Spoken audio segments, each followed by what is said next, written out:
Hello, my motorcycle friends and family. I don't know when, but I'll be on the road soon with a motorcycle. And I'm 50 years old. You might be thinking, and this will be my first motorcycle, you might be thinking, why the fuck would someone at my age consider getting a fucking motorcycle? And there are a number of reasons.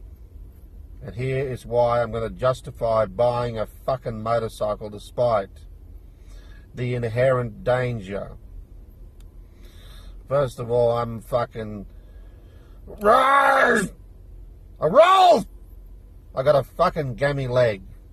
And I thought if I use a motorcycle, that'll solve that fucking problem. Are you... I saw your fucking board! Okay, let's start randomly with cost. You know, I had a 2003 Magna, and I'm mechanically minded and computer literate, so I know if a car has a problem with fueling or something like that, or it's running rough, I know. And my Magna was low kilometres, running beautifully. But that fucker was chugging 17 litres per 100, which amounted to 100... Shut down! Fuck up! You fucking cunt! Yeah, it was like $107 to get 420 kilometres out of my Magna. And that was me, I'm just driving normally, I wasn't thrashing it. Okay, so let's assume I was doing 400 kilometres a week. You got a bill, and that was when petrol's probably fucking $1.30. Petrol's now $1.60 at its height. So you're looking at a fucking bill of $110 a week just for petrol for that type of car. Obviously, you can buy a smaller and cheaper car, and that will reduce the cost. There is a slight problem with a smaller and cheaper car. They're slow and fucking deadly boring. That's a fucking problem. But what isn't a problem is that, especially this day and age, how many incredible choices you have as a Lambs motorcycle. In fact, I hope, and I fucking hope and pray, that Yamaha are going to release next year the baby XSR 300. They've already got the XSR 700 and 900. And it's still possible I might get one of those. Like the 900 is fucking crazy. New, it's 13 grand, but it's got fucking 84 kilowatts. And it's less than 200 kg. That means fast, real fast. But, you know, if you consider getting a 900 versus a 300, and the reason I mentioned the cost of the fucking Magna was $110 a week just for 400k. If I ran the 300cc for 400 kilometres a week, the total running cost would be something like fucking $80. The total running cost. That's rego, insurance, tyres, chains, sprockets, servicing, everything you can fucking think of. 80 to 90 bucks, I think, for 400k.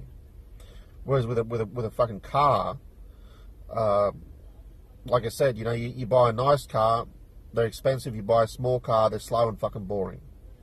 But they still cost a lot more than a motorcycle. But I think it'd just be incredible fun just to have a motorcycle. It doesn't have to be super powerful, it'll just be fun.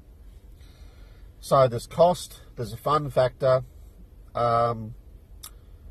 Also, because I've been a taxi driver for a long time, I'm an expert driver. An expert driver essentially means that you know how to stay out of trouble and avoid accidents, which I do. I have an incredible driving accident record. I've never written off a car. I don't know what my most expensive crashes have been, probably no more than fucking $2,000, which is incredible. And I rarely crash to begin with. Now, hey, roll up the fucking car, but there's another thing, and I know this sounds, some of you retards, I think this is silly, but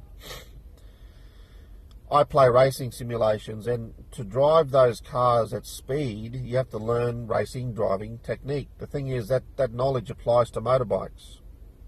Alright, so that means within a very short space of time, I'll be able to ride that motorcycle incredibly fast.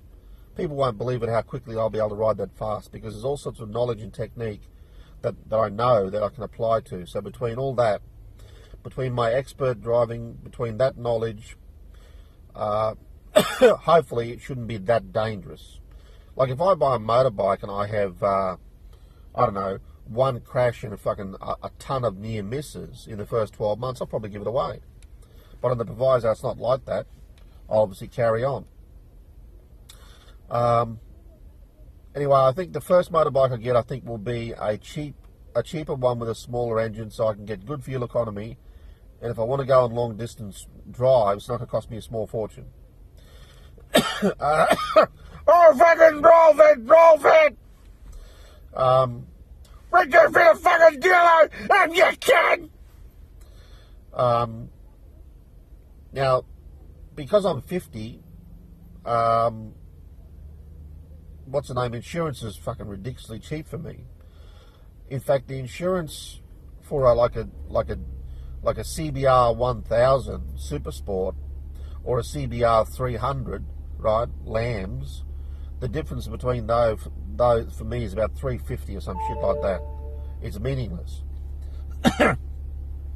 I'm not sure why the fuck I mentioned that. I suppose because I thought once I complete my 2-year learning period, I might get another bike, but I'm not going to get a Super Sport. I'm going to get a more like a naked bike with a relaxed, upright riding position. And you pay the fucking soul to the cunt! But I'm not certain that you know what I mean? Like, I'm getting old. I'm not certain that I want this crazy power anymore. Don't forget how much traffic you got. You got fucking speed cameras. You got fucking speed cameras galore. I think I took someone from the Brisbane airport to Tweed Heads the other day and passed fucking 6 or 7 fucking speed cameras each way. It's just ridiculous. They're just fucking everywhere.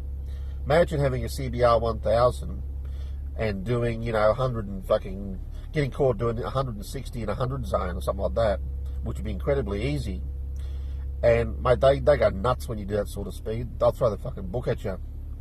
I'd actually have to fucking get Mark to bargain my way out, and he'd have to fucking provide his fucking machine to get out of it. Anyway, that was that was my idea of a joke. Go get fucking Thanos! I passed the fucking book! I passed the fucking 6 fucking stars! The fucking